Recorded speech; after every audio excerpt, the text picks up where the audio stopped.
The year 1929 did not spontaneously manifest out of a vacuum of greed. It was the mathematically inevitable conclusion of a deliberate, coordinated monetary policy executed by the newly formed Federal Reserve. To understand the catastrophic trap that was sprung on the American middle class in October of that year, you must rewind to a highly secretive, deeply consequential meeting that took place in July of 1927. The global financial system was struggling to recover from the devastation of the First World War. The British Empire, desperate to maintain its imperial financial supremacy, had disastrously attempted to peg the pound sterling back to the gold standard at its pre-war exchange rate. This fundamentally flawed economic policy was bleeding physical gold out of the Bank of England, threatening a total collapse of the British banking system.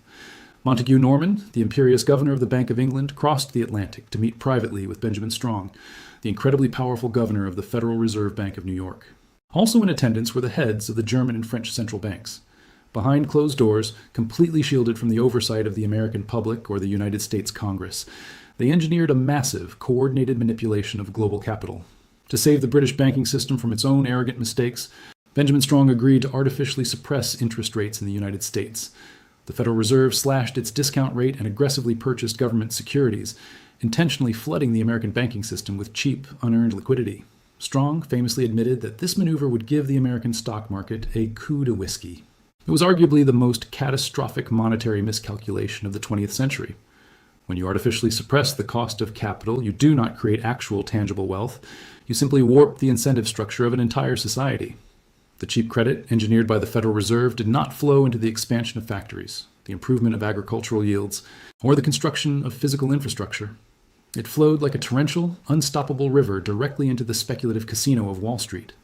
The Roaring Twenties were suddenly supercharged by a tsunami of newly minted fiat credit, searching desperately for yield. Prior to this era, the stock market had been an exclusive, relatively sleepy club reserved for wealthy industrialists and patrician bankers. The average American citizen kept their savings in a local bank, earning a modest yield, entirely disconnected from the daily fluctuations of the New York Stock Exchange. But the Wall Street syndicates, flush with the Federal Reserve's cheap liquidity, realized they had exhausted the capital of the elite. To keep the market inflating, they needed to tap into a massive virgin pool of liquidity. They needed the savings of the American working and middle classes. To extract this capital, the financial establishment launched an unprecedented, aggressive psychological propaganda campaign. Men like Charles Mitchell, the head of National City Bank, revolutionized the mass marketing of securities. They opened brokerage offices in every major city, connecting Main Street to Wall Street via the revolutionary technology of the ticker tape machine. They published endless pamphlets and newspaper editorials, convincing the public that participating in the stock market was not merely an investment, but a patriotic duty and a guaranteed mathematical pathway to permanent prosperity. The most respected economic minds of the era, including the infamous Yale professor Irving Fisher, publicly declared that stock prices had reached what looks like a permanently high plateau. The American public, mesmerized by the flashing numbers on the ticker tape and the intoxicating illusion of effortless wealth, completely abandoned the traditional virtues of thrift and productive labor. But they did not simply invest their saved wages. They were actively encouraged to utilize the most destructive, lethal financial weapon ever handed to the retail public, the 90% margin loan. The mechanics of the 1920s margin loan were brutally simple and mathematically terrifying. If a mechanic, a schoolteacher, or a shoeshine boy wanted to purchase $100 worth of stock, they did not need to possess $100. The brokerage firm required a cash down payment of only 10%. The citizen handed over $10, and the broker legally loaned them the remaining $90 to execute the trade. The underlying stock itself was pledged as the collateral for the loan. This hyperleverage created a psychological euphoria that completely severed the market from fundamental economic reality. If the stock went up from $100 to $110, the citizen had mathematically doubled their initial $10 investment in a matter of days. It was a 100% return on capital. The leverage acted as a massive amplifier of greed, convincing ordinary people with absolutely no financial education that they were investing geniuses. The stock of the Radio Corporation of America, or RCA, the ultimate hyper-speculative tech stock of the 1920s, skyrocketed from $85 a share to over $500 a share, despite the company never paying a single dividend to its shareholders. The valuation was based entirely on the mathematical certainty that a greater fool, armed with another margin loan, would buy it at a higher price the next morning. But the architecture of this leveraged utopia rested entirely on a hidden, structurally fragile foundation known as the call loan market. When the retail broker loaned the citizen the $90 to buy the stock, the broker did not actually have the cash sitting in a safe. The broker had to borrow that money from the massive commercial banks in New York City. The banks Flush with the Federal Reserve's cheap credit, were more than happy to oblige, lending billions of dollars to the brokers at highly lucrative interest rates. These were not standard fixed-term loans. They were call loans, meaning the bank possessed the absolute unilateral legal authority to demand the immediate, full repayment of the loan at any time, giving the broker a mere 24 hours notice. By the summer of 1929, the demand for these margin loans had become so ravenous, and the interest rates brokers were willing to pay had climbed so astronomically high that the entire structure of American capitalism was violently distorted. Massive productive corporations like Standard Oil and Bethlehem Steel realized that it was more profitable to stop building oil derricks and steel mills, and instead take their massive corporate cash reserves and lend them directly to Wall Street brokers at staggering 12% interest rates. A terrifying shadow banking system had emerged. The productive economy was being systematically cannibalized to fund the speculative derivative casino. By September of 1929, the total volume of outstanding broker loans reached a staggering, incomprehensible $8.5 billion. This represented more than the entire amount of physical currency actively circulating in the United States economy at the time. The mathematical reality was absolute. The entire stock market was levitating on an ocean of uncollateralized, hyper-leveraged debt. Millions of American citizens were holding massive portfolios of hyperinflated stocks, completely unaware that their entire net worth was entirely dependent on the commercial banks never picking up the telephone and calling in the massive loans. They were standing on a trapdoor rigged with dynamite, and the Federal Reserve, having ignited the fuse 2 years prior, was quietly preparing to walk away. By the spring of 1929, the architects of the speculative mania at the Federal Reserve realized, with mounting terror, that they had lost entirely control of the monster they had engineered. The coup de whiskey had mutated into a raging, uncontrollable societal addiction. Attempting to quietly defuse the financial time bomb, the Federal Reserve violently reversed its monetary policy. They aggressively hiked the discount rate, attempting to choke off the supply of cheap credit that was feeding the Wall Street casino. But the intervention was fundamentally impotent. The shadow banking system had grown too massive. The sprawling commercial banks and massive industrial corporations, addicted to the astronomical interest rates yielded by broker loans, simply bypassed the central bank. They continued pumping billions of dollars of private liquidity directly into the margin accounts of retail speculators. The Federal Reserve had successfully ignited a forest fire, and their attempt to turn off the gas valve did absolutely nothing to extinguish the burning timber. While the retail public continued to blindly pour their weekly wages into the heavily inflated market, convinced by newspaper editorials that the paradigm of endless wealth was permanent, the smart money, the deeply entrenched aristocratic elite, and the ultimate insiders began quietly, systematically executing their exit strategies. Men like Joseph P. Kennedy and Bernard Baruch recognized the mathematical absurdity of the valuations. The infamous apocryphal story of Kennedy deciding to liquidate his entire stock portfolio because a shoeshine boy gave him a stock tip perfectly encapsulates the terminal phase of a financial bubble. When the lowest paid, least educated participants in a society are highly leveraged in speculative assets, there is mathematically no one left to buy. The pool of greater fools has been completely exhausted. Over the summer of 1929, the elite quietly sold their overvalued shares directly into the ravenous, debt-fueled demand of the American middle class, converting their theoretical paper wealth into physical gold and hard cash, and stepping away from the trapdoor. To grasp the sheer mechanical violence of what occurred in October of 1929, one must understand the exact, unforgiving legal architecture of the margin call.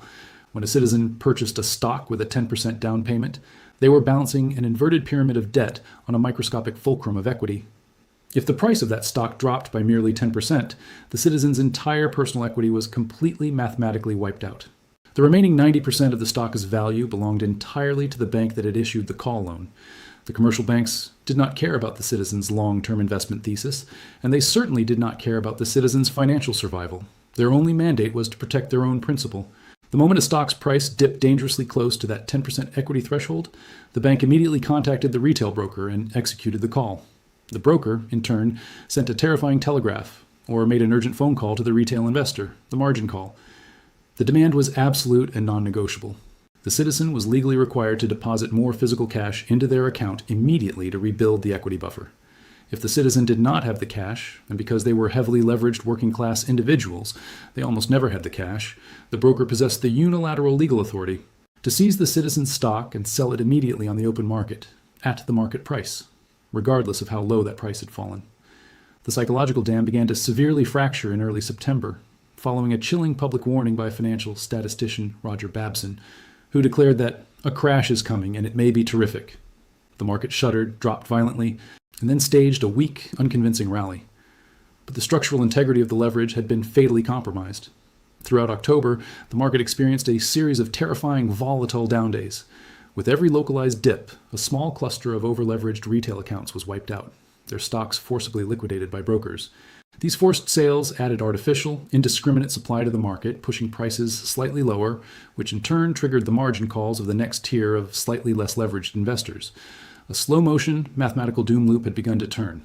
The catastrophic acceleration of this loop occurred on Thursday, October 24th, 1929, Black Thursday. The market opened to a sudden, inexplicable avalanche of selling. It was not a coordinated attack. It was the synchronized snapping of tens of thousands of individual margin loans. As stock prices plummeted in the opening hours, panic seized the floor of the New York Stock Exchange. The volume of sell orders was so astronomically high that the physical ticker tape machines, the only mechanism the public had for tracking the price of their investments, fell hours behind reality. This technological failure induced absolute primal terror across the country. A mechanic in Chicago, watching a ticker tape that was 3 hours delayed, might think his RCA stock was down 5 points, completely unaware that in the actual trading pit in New York, it was down 40 points, and his broker had already seized and liquidated his entire life savings. The blindness fueled the panic. Investors began desperately calling their brokers, ordering them to sell everything at any price, simply to escape the terrifying uncertainty. By midday on Black Thursday, the situation was so dire that the titans of Wall Street attempted a massive theatrical intervention. The heads of the most powerful financial institutions on earth, including National City Bank, Chase National Bank, and Guaranty Trust, convened an emergency meeting at the offices of J.P. Morgan and Company, located directly across the street from the exchange. They pooled tens of millions of dollars of their own capital and dispatched Richard Whitney, the vice president of the exchange, onto the trading floor. In a highly dramatic, perfectly calculated display of financial dominance, Whitney walked directly to the U.S. Steel trading post and loudly placed a massive order to buy 25,000 shares at a price well above the current panic level. He proceeded to walk from post to post, buying millions of dollars of blue-chip stocks. The psychological operation temporarily worked. The sheer awe of the Morgan Syndicate stepping in to support the market broke the panic. Prices stabilized and even recovered slightly by the closing bell. The financial newspapers the next morning heralded the bankers as saviors, declaring the worst was over and that the fundamental architecture of American business remained sound. But artificial confidence cannot collateralize billions of dollars in bad debt. Over the weekend, the commercial banks who had funded the shadow banking system looked at their ledgers and realized the terrifying truth. The Morgan intervention was a theatrical band-aid on a gaping arterial wound. The banks decided they wanted their money back. They began aggressively, systematically calling in the massive loans they had made to the Wall Street brokers. When the market opened on Monday, October 28th, the brokers, facing imminent insolvency from the banks, turned the weapon directly onto the American public. They issued millions of margin calls simultaneously. It was a nationwide financial bloodletting. When the citizens could not produce the cash, the brokers initiated the largest wave of forced, indiscriminate selling in the history of capitalism. The market dropped a staggering 13% in a single day. The Morgan Syndicate, realizing the sheer, inescapable mathematical volume of the liquidation, quietly stepped aside. There would be no more theatrical rescues. Then came Black Tuesday, October 29th, 1929. This was not a day of panicked humans making irrational decisions. It was the ruthless, mechanical execution of a financial algorithm. The market opened to a solid, impenetrable wall of forced selling. Blocks of tens of thousands of shares were dumped onto the market for whatever pennies a buyer was willing to offer. The ticker tape fell 2.5 hours behind within the first hour of trading. The trading floor descended into physical chaos, with brokers screaming, weeping, and physically collapsing as the wealth of the nation evaporated in real time. Because the selling was forced by the margin calls, it was entirely indiscriminate.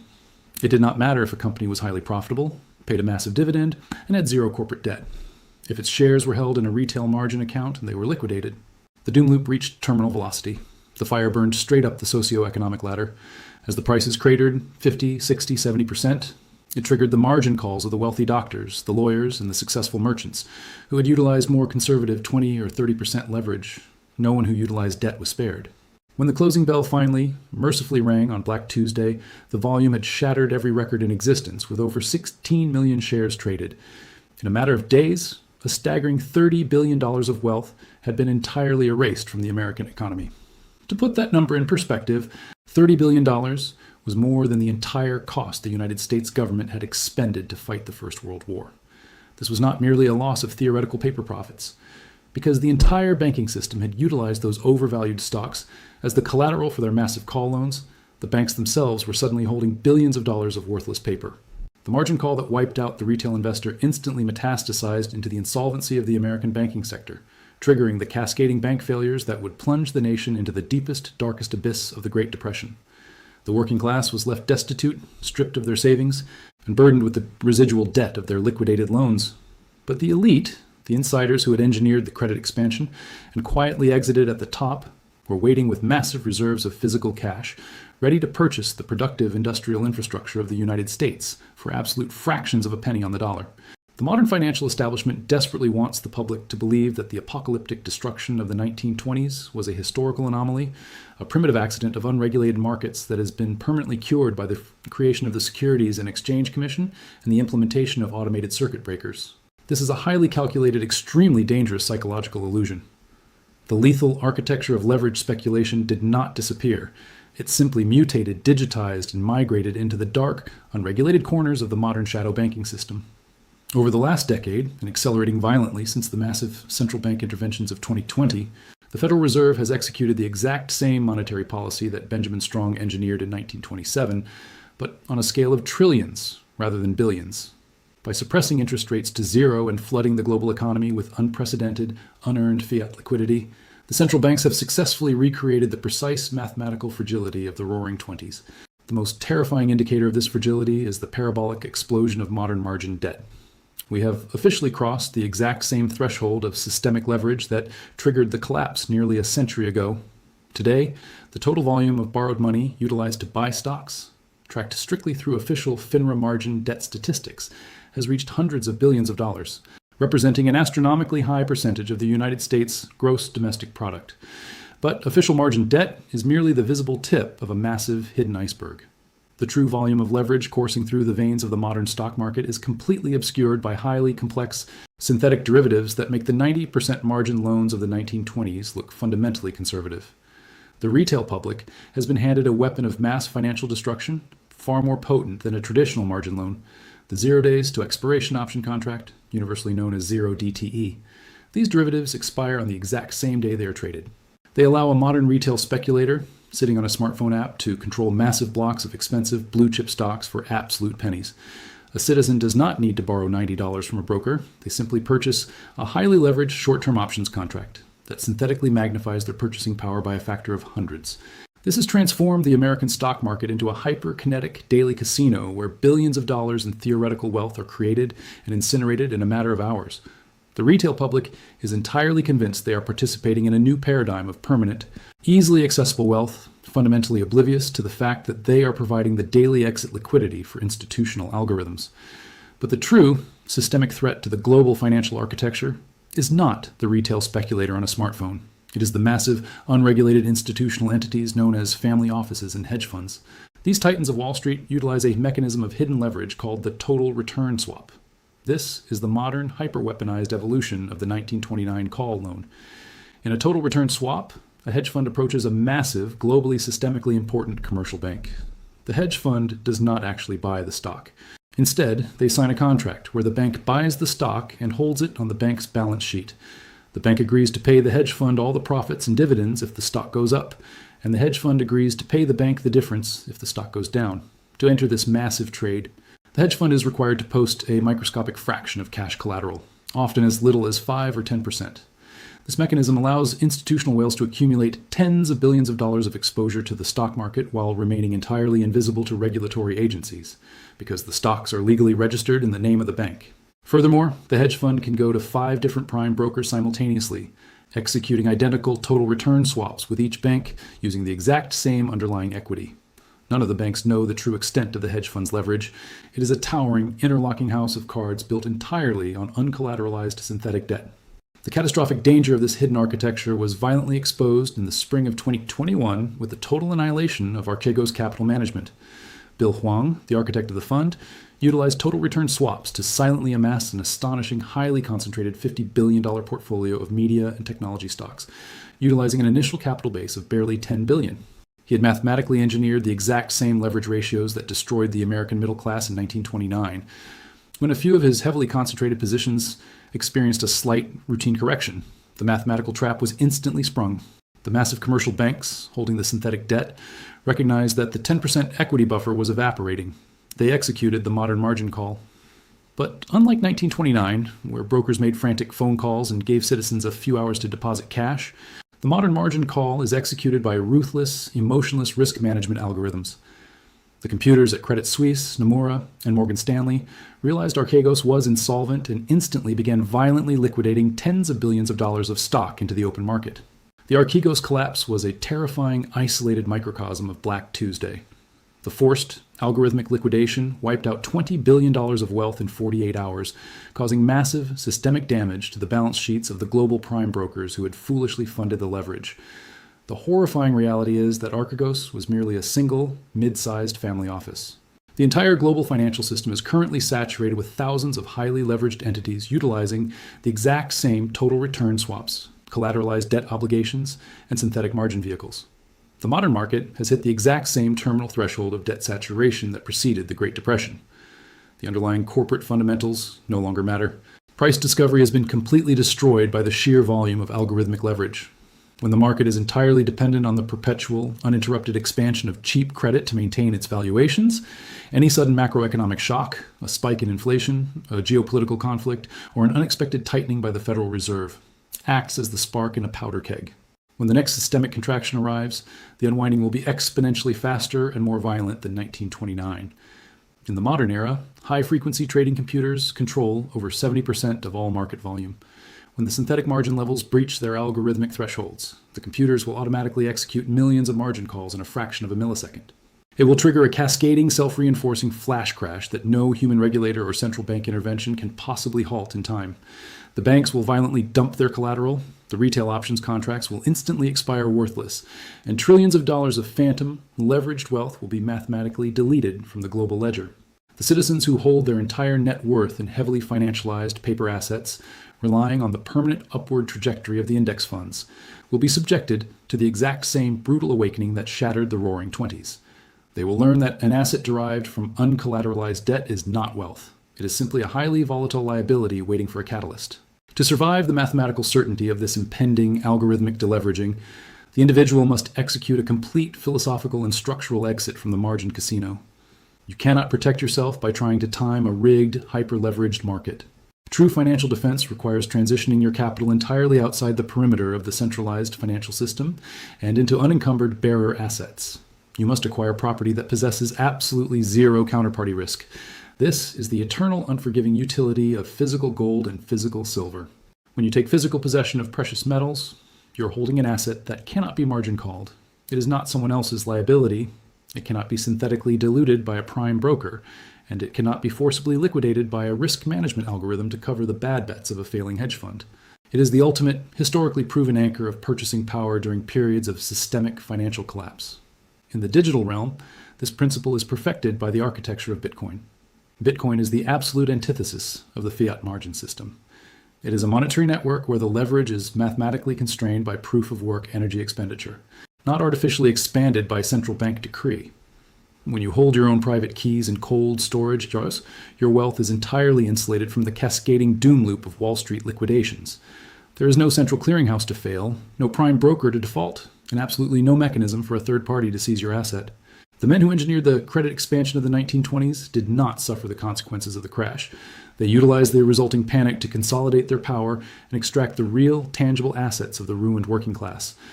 That exact same mechanism of wealth transfer has been fully loaded and automated for the 21st century. The margin debt has peaked. The synthetic leverage is stretched to its absolute atomic limit, and the algorithms are quietly waiting for the signal. The only way to survive the great deleveraging